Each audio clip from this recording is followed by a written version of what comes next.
So here we are meeting each other once again for this special series called 100 Passages with 100 Percentiler. My unique goal here is to ensure that you and I start thinking alike. And today we plan to look at the second passage in this particular series. So once again, I welcome you to iQuanta's YouTube channel dedicated to your success as a B School aspirant.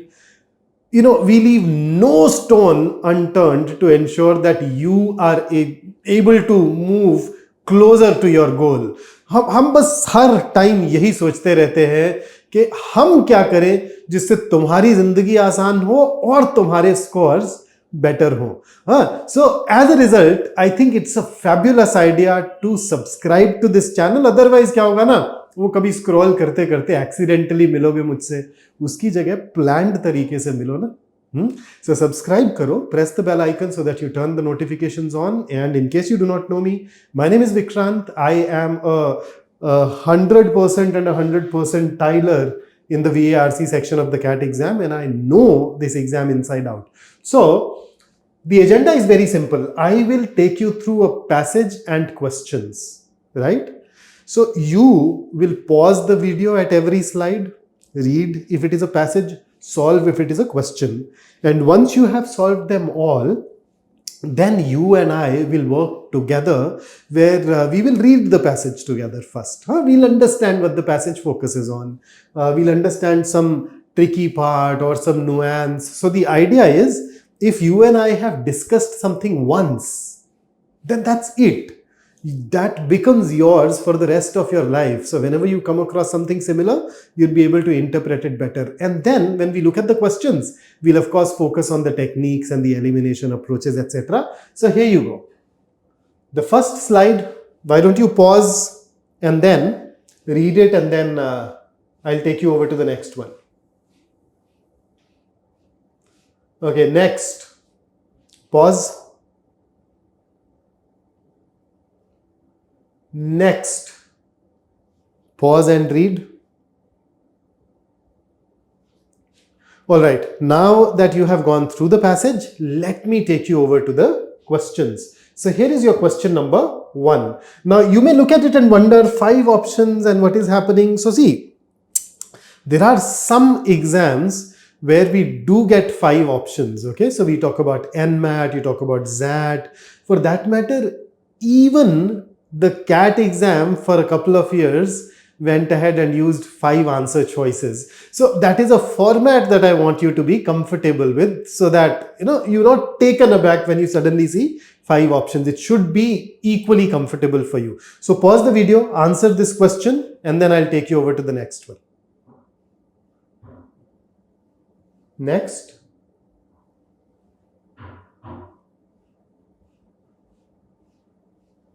Next.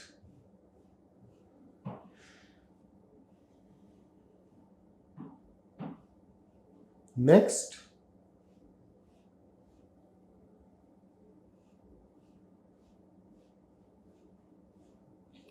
Next. So that's it. So you've gone through one passage with 5 questions. Hopefully you have answered all of these. And let's go ahead and start our work together, taking you back to the very first slide of the passage. So let's start reading it. Language is not a cultural artifact that we learn the way we learn to tell time or how the federal government works. Okay. So you're saying language is not a cultural artifact. Now, what exactly is an artifact? Artifact is an object, okay, such as a tool that was made in the past. So when we say language is not a cultural artifact, the author is saying that, language is not a tool that the culture built in the past. It is not a cultural artifact that we learn the way, and now there are these comparisons here. The way we learn to tell time. So, when you're born, you don't know how to look at a clock and figure out the time. Or you obviously, half of us, a lot of us even today wouldn't know how the federal government works. So these are things that you learn. You see, language is not a cultural artifact like these things. Instead, it is a distinct piece of the biological makeup of our brains. Language is a complex, specialized skill which develops in the child spontaneously. So notice, spontaneously, automatically. You don't even require an external impetus. Without conscious effort or formal instruction, is deployed without awareness of its underlying logic. So later on, for these entrance exams, there are times when we study grammar. And when we study grammar, we realize that there are so many rules and nuances and sequences and orders that we need to follow. But look at a child. Hasn't even gone to school yet and can still speak. So the child may not know what goes beneath those sentences, but is able to use it. And it is qualitatively the same in every individual. Now, what do you understand by qualitatively? Qualitatively basically means related to how good or bad something is. So, is qualitatively the same in every individual is that, it's more or less same for every individual, equally good or equally bad, whatever, and is distinct from more general abilities to process information or behave intelligently. So, it somehow suggests that people think language was created by people in the past and we go ahead and learn it, but the author says that's not the case. It is a part of our biological makeup. It is a complex, specialized skill, but you notice, develops spontaneously, no need for conscious effort, formal instruction. You don't even need to know the underlying logic. And yet it turns out to be same in this ability turns out to be same for everybody. Notice qualitatively is distinct from some other abilities. Now, for these reasons, some cognitive scientists have described language as a psychological faculty. Now, what exactly is a faculty? Faculty has multiple meanings. One of the meanings is a natural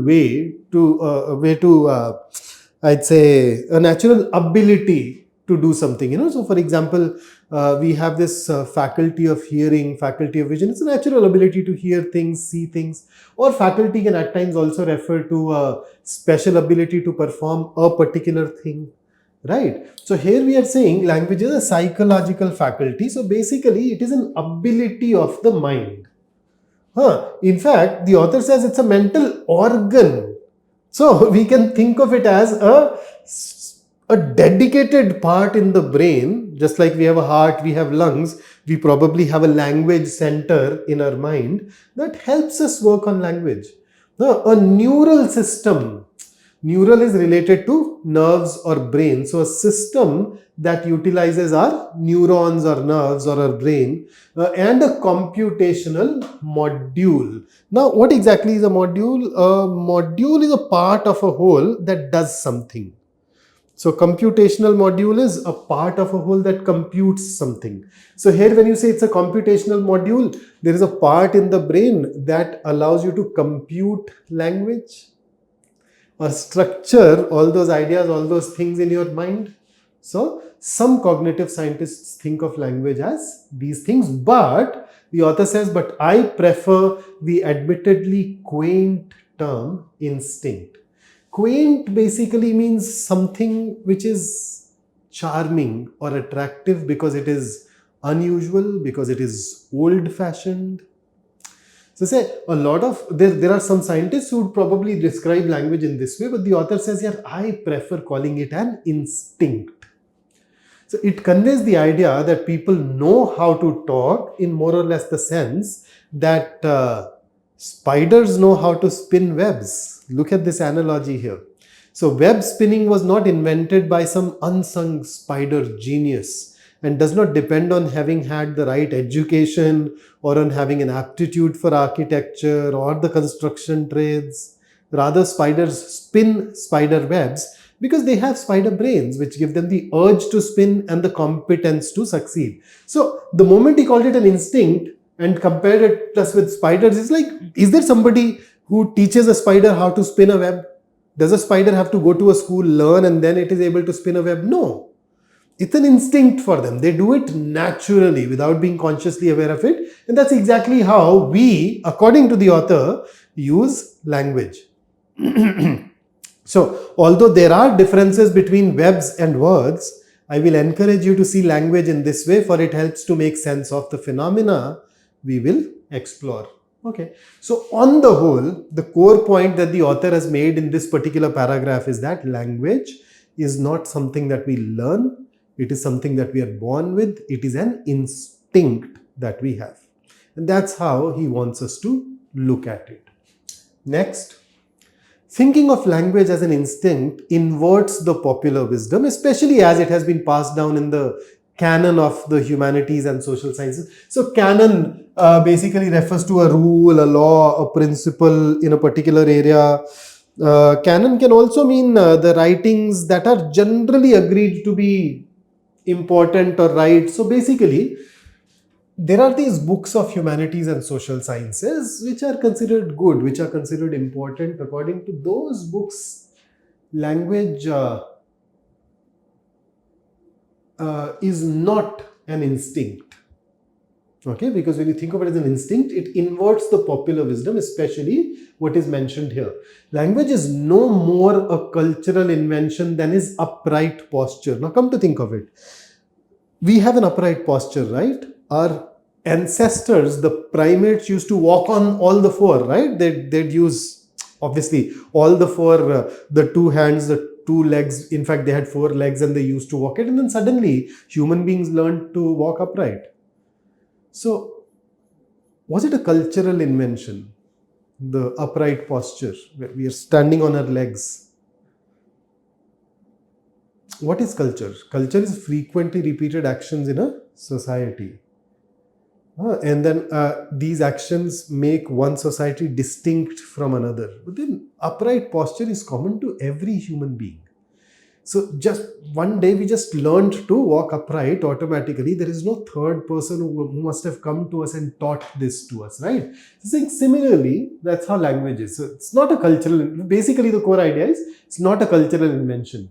It is not a manifestation of a general capacity to use symbols. So it is not even coming out of another ability, the ability to use symbols. So a 3-year-old, we shall see, is a grammatical genius. Absolutely, he's able to talk, but is quite incompetent at the visual arts. Visual arts require symbols. So visual arts is like painting. Then religious iconography. Religions also have used symbols, but a 3-year-old won't know it. Traffic signs, a child has to be taught. Red means stop and all that. So he learns. And the other staples of the semiotics curriculum. Now, semiotics basically means the study of signs and symbols. Okay. So the core point once again is, some people say that it comes out of a general capacity to use symbols, but the author says that's not true. Look at a 3-year-old. He does not know how to use or interpret symbols across various domains yet. He's a grammatical genius. So it means that language somehow is separate from it and does not depend on your ability to deal with symbols. Though language is a magnificent ability unique to Homo sapiens among living species, it does not call for sequestering the study of humans from the domain of biology. Okay, when you sequester means to separate. Sequester means to isolate. Remember, nowadays there is this talk of global warming and excess of carbon dioxide. So scientists are trying to discover different ways of sequestering the atmospheric carbon dioxide. So they want to suck out the carbon dioxide from the atmosphere and then separate it in some chamber, in some other chemical somehow. So the author says, yes, language is a magnificent ability which is unique to humans, but it does not mean that you study human beings separately or give them a special treatment within biology. We say that, okay, they are different from every other living entity. Why? For a magnificent, for is used as because here, okay? Because a magnificent ability unique to a particular living species is far from unique in the animal kingdom.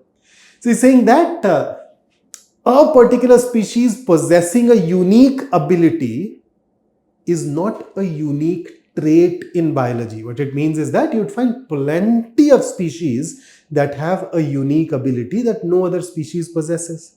So, for instance, humans have this unique ability to use language, but then if we look at the examples further up, some kinds of bats home in on flying insects using Doppler sonar. Do we have this ability?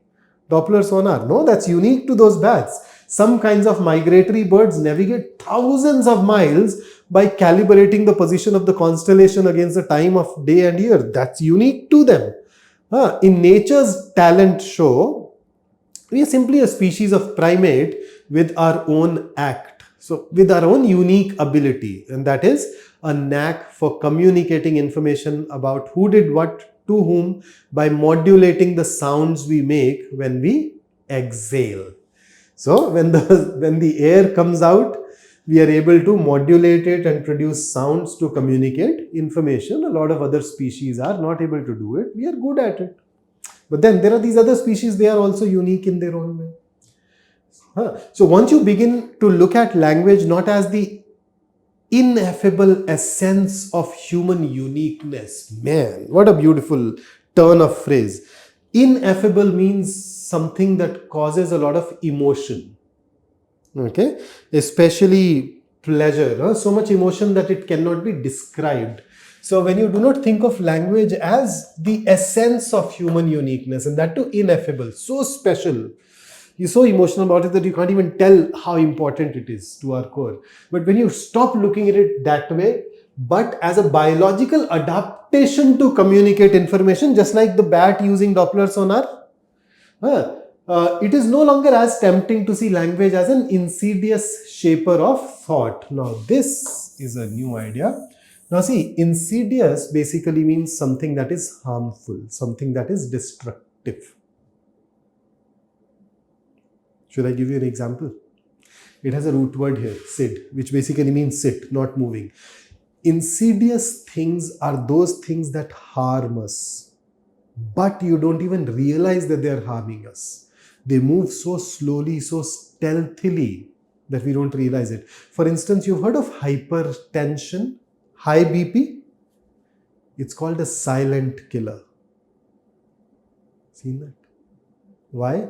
A lot of people have high BP. They don't even realize they have high BP, and by the time they realize it is very late. So, high BP / hypertension, insidious disease.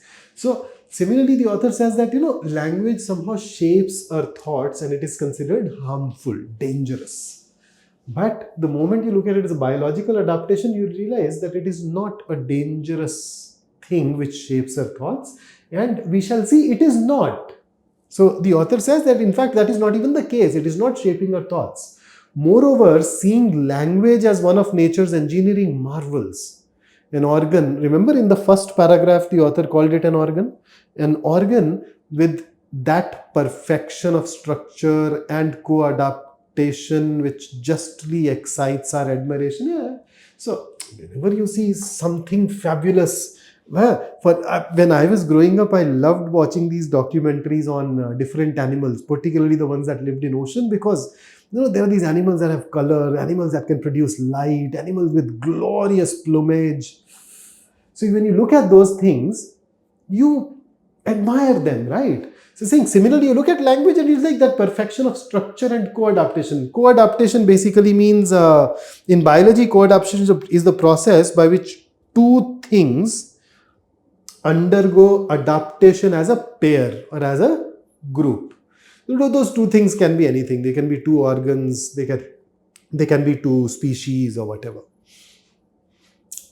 So in Darwin's words, gives us a new respect for your ordinary Joe and the much maligned English language. Okay, so when you look at language as an engineering marvel, it gives you a new respect for your ordinary Joe is a common man, that hey, even a common man possesses such an amazing ability in the much maligned English language or any language. So you look at it that way and you admire it. The complexity of language from the scientist's point of view is part of a biological birthright. Something which is a birthright is something that you're born with.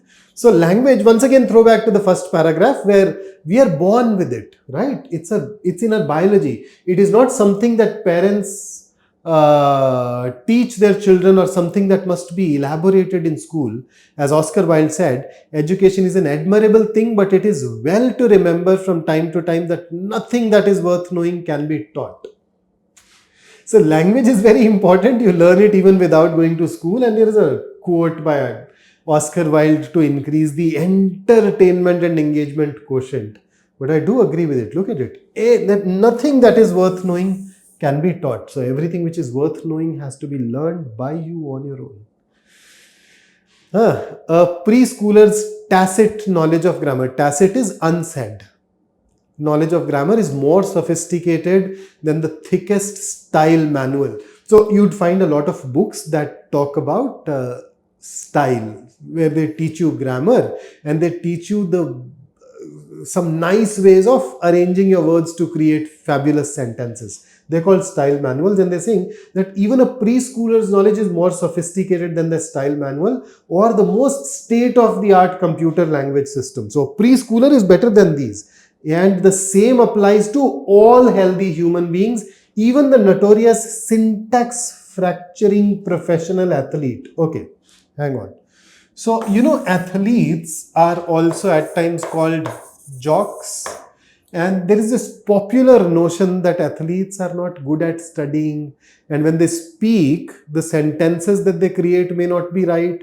So you realize in English we have something called a syntax, a subject, a verb, an object. You're supposed to arrange all those words in the right sequence, in a grammatically correct order. But then an athlete normally is not good at it. He'll fracture that syntax. He may not use those standard structures. But the author says that the same applies, this ability of grammar, language applies to all human beings, including these guys who would probably be fracturing the syntax and now this is fun. That is how a lot of people who are not good at communication speak, and inarticulate teenage skateboarder. So even those who are not using language well, even they have this fabulous and magnificent ability. They can still talk, they can still communicate. Finally, since language is the product of a well-engineered biological instinct, we shall see that it is not the nutty barrel of monkeys that entertainer columnists make it out to be. Now, nutty barrel of monkeys is an idiom which means very funny and enjoyable. So language is not a very funny and enjoyable thing that a lot of columnists would have you believe. So let's go ahead and start with the question. So the first one, according to the passage, which of the following does not stem from popular wisdom on language? So basically 4 of these are the popular notions of language. One of these is not a popular notion, and that has to be our answer. So let's see. Language is a cultural artifact. Yes, it is how people popularly look at it. This, in fact, was the very first sentence. So the author has written the passage to tell us that language is an instinct.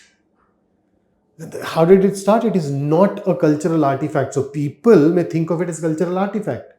People think of it as cultural invention. He's given examples at different places. Let me, once again, if I take you back, cultural artifact. Okay, then thinking of languages especially has been passed down. It is no more a cultural invention than is. So people may think it is a cultural invention, but it is not. Language is learned as we grow. Popular wisdom says that it is acquired. The author argues that is not the case. It is an instinct. Language is unique to Homo sapiens. Yes. Last paragraph. Popular notion. Second and third paragraph both. Language is a psychological faculty. Is it a popular piece of wisdom? Let me take you back to the place where it is mentioned. So here it is. Now, some cognitive scientists describe it as a psychological faculty. So a term that is used by, forget some, if there is a term that is used by just the scientists, can we call it popular?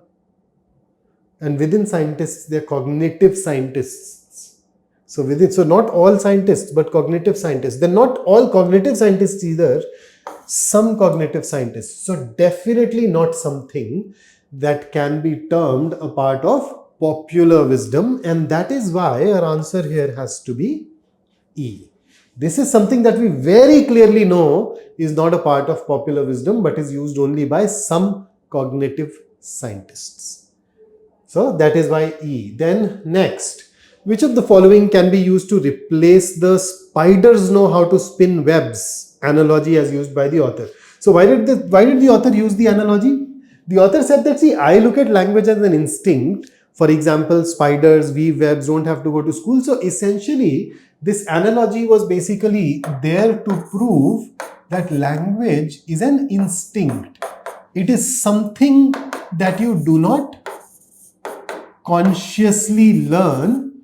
It is something that you are born with. It is something that is automatic for you. You won't have to learn it or whatever. So if we don't want to use this analogy but some other analogy, we basically need to pick up some other species engaging in some particular act which is not learned, which is something that you're born with. So let's see, a kitten learning to jump over a wall. So kitten, yes, but jumping over a wall, is it something that they're born with? They can walk, they can run, but can they just jump over a wall? I don't know. So let's keep it in running. Bees collecting nectar. Well, bees collecting nectar, nobody has to tell them to collect nectar. One fine day, they just fly, they just go to a flower and they know exactly what they need to do. So yeah, this is a great fit. A donkey carrying a load. Have you seen a donkey carrying a load in nature? Humans do that to them. Humans teach them this. A horse running a derby, a race, a show. Humans. In nature, they won't do that. They have to be trained for it. A pet dog protecting its owner's property. Again, something that has to be taught. So I think the confusion can be at the best between A and B. But in B, we very clearly know that we don't have to teach them how to take nectar. But in A, jumping is definitely going to come naturally to a cat, or so I hope. Jumping over a wall, I'm not that sure. And therefore, that makes B a better answer choice than A. So that is why we should go ahead and opt for B. Let's go ahead and dive into our next question. According to the passage, which of the following is unique to human beings? Ability to use symbols while communicating with one another. Is this unique? We don't know. It is not something that has been said anywhere in the passage. Ability to communicate with each other through voice modulation. This is stated. In case you don't recall this, let me take you back. Here or here? Here. So, we are talking about unique abilities, right? Humans communicate, but then we have a unique ability. So do other species that have some other unique abilities. And then look at what it says here. In nature's talent show, we are simply a species of primate with our own act. Where here, talent show, act, it's a metaphor, right? So act here is our unique ability. So what is our unique ability? A knack for communicating information about who did what to whom, ignore it all. A knack for communicating by modulating the sounds we make when we exhale. So that's voice modulation. So that is something that is unique to us for sure, according to the passage. Ability to communicate information to other members of the species. Now, it's not about communication, it is about communication in the way in which we use it. So you can rule that out. Ability to use sound as means of communication. Maybe there are other species that are using sounds, but they do not modulate it the way we do. And therefore, since C was very easy to rule out, so E automatically gets ruled out. So if I have to look at A, B and D, I realize that B is mentioned as it is, as a unique ability. Not as it is, but then using a different set of words as a unique ability, and therefore that has to be our best answer choice here. Okay. So B it is. Then the next one. According to the passage, complexity of language cannot be taught by parents or at school to children because. Why can't it be taught? Because it is something, remember, it's an instinct, because we are born with it, right? It's not something that is learnt anyway. So, keeping that in mind, which option should we choose? In fact, if you go back to the third paragraph, remember the term that was used was biological birthright. First paragraph uses instinct. Then there is a scientist's point of view that language cannot be taught. So let's look at it. Children instinctively know language. Yes, something that you instinctively know does not need to be taught. Children learn the language on their own. It is not something that you learn. It is, so remember that spider analogy. You don't learn to weave a web. You're born with it. You have a spider brain, so you weave. You have a human brain, so you speak. Language is not amenable to teaching. So, complexity of language cannot be taught because language is not amenable to teaching, but schools are teaching it. So to say it is not amenable to teaching will be wrong. Children know language better than their teachers or parents? No. Qualitatively, all of us are the same. That's not the reason why it can't be taught. Children are born with the knowledge of semiotics? No, this in fact contradicts the passage. We are not born with the ability to interpret symbols. There have been multiple examples given in the second paragraph to disprove it. So the best answer choice is option A. And with that, let me take you over to the last question. Here you go. Which of the following best summarizes the passage? So, there is only one point that the author has repeatedly made, and that is, language is an instinct, we are born with it. It need not be taught. So, which one? Language is unique to Homo sapiens, neither learnt nor taught. Is that the main idea here? Language is not a cultural invention or artifact as it is made out. Maybe.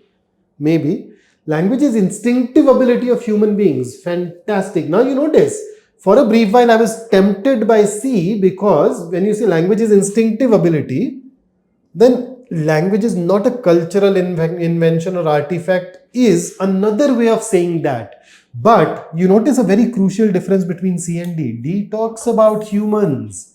C does not mention humans. So that suddenly changes the scope of the passage. So can be eliminated. E, language is use of symbols unique to human beings. Use of symbols.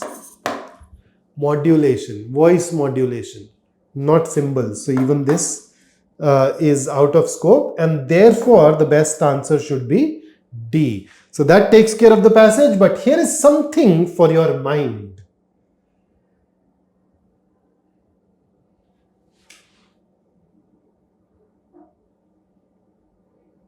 So a lot of people throw their garbage at us. A lot of people tell us we can't achieve great things, but the truth is you can.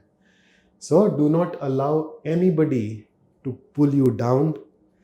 Please remember that you have it in you. You can do it. So that's it from me.